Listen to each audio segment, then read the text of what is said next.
tokoh yang pernah menduduki posisi sebagai Perdana Menteri Indonesia kedua ini adalah Amir Syarifuddin Harahap. Beliau lahir di Medan, Sumatera Utara pada tanggal 27 April 1907. Ayahnya bernama Yamin Baginda Soripadi Harahap dan ibunya bernama Basunu Siregar. Amir Syarifuddin bersekolah di ILS setingkat SD di Medan. Dia tamat dari ILS tahun 1921. Pada tahun 1926, dia diajak oleh sepupunya, Todung Sultan Gunung Mulia, untuk melanjutkan studi ke Leiden, Belanda.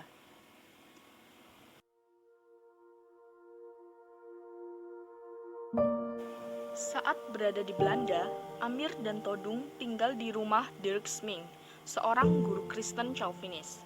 Setelah beberapa waktu berada di Belanda, Amir mulai tertarik dengan ajaran Kristen, dan dengan tekun dia mempelajari ajaran-ajaran Kristen.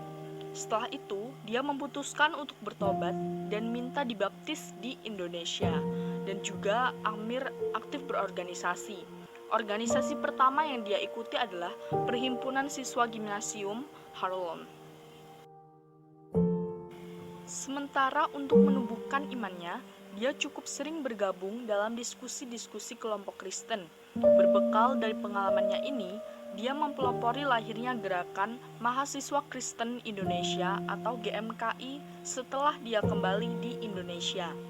Amir adalah seorang orator yang berwawasan luas dan memiliki selera humor yang tinggi. Dia sangat pintar bergaul dan bersosialisasi dengan semua kalangan, baik orang dewasa maupun anak-anak. Pada September tahun 1927, Amir kembali menginjakan kaki di Indonesia karena masalah keluarga. Padahal pendidikannya di Belanda belum tamat. Setelah berada di Indonesia, Amir mendaftarkan diri di sekolah hukum di Batavia atau sekarang dikenal dengan nama Jakarta. Setelah mengambil studi di tempat itu, Amir tinggal berpindah-pindah. Ia pernah menumpang di tempat Todung, Asrama Pelajar Indonesia Klub Kebau, dan Mr. Muhammad Yamin. Semakin dewasa, Amir semakin banyak berkecimpung dalam dunia politik. Dia mendirikan Partai Indonesia atau Partindo dan Gerakan Rakyat Indonesia atau Gerindo. Selain pintar berorasi, Amir juga pintar dalam hal kepenulisan. Dia sempat menjadi penulis dan redaktur Pujangga Baru.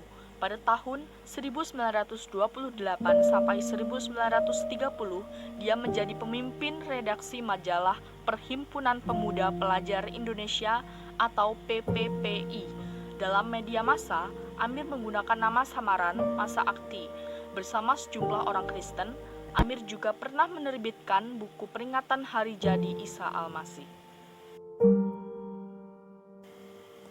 Sebelum Jepang menyerang Hindia Belanda, Amir mengikuti garis komunis internasional agar kelompok sayap kiri menggalang aliansi dengan kekuatan kapitalis untuk menghancurkan fasisme.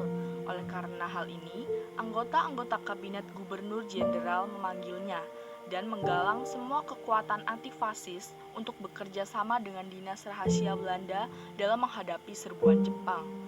Yang perlu Anda ketahui, kelompok sayap kiri itu merupakan kelompok yang biasanya dihubungkan dengan aliran sosialis atau demokrasi sosial yang didasari oleh komunisme maupun filsafat Marxisme, namun menolak bila mereka dihubungkan dengan komunisme atau bahkan dengan anarkisme. Pada Januari 1943, ia tertangkap oleh fasis Jepang karena dituduh memimpin gerakan bawah tanah yang dibiayai oleh Van der Plas dari Belanda. Amir mendapatkan eksekusi hukuman mati dari Jepang, namun dengan intervensi Insinyur Soekarno, hukuman tersebut batal dilakukan. Perjuangan Amir tidak sampai di situ. Bersama Sanusi Pane dan teman-temannya sesama etnis Batak, Amir mendirikan organisasi yang disebut Juang Batak. Amir dan teman-temannya membangun semangat baru bagi pemuda tanah Batak.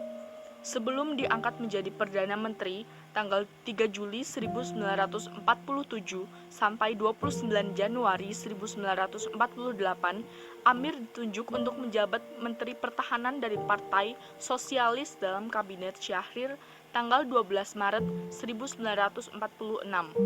Dia juga pernah ditunjuk sebagai wakil bangsa Indonesia dalam Perjanjian Renville atau perjanjian antara Indonesia dengan Belanda. Pada tanggal 19 Desember 1948, Amir mengembuskan napas terakhir. Penguburannya tidak dilakukan dengan tanda kehormatan apapun, bahkan di atas pusarannya tidak dituliskan namanya. Hal ini terjadi karena dia dianggap sebagai salah satu antek Partai Komunis Indonesia atau PKI.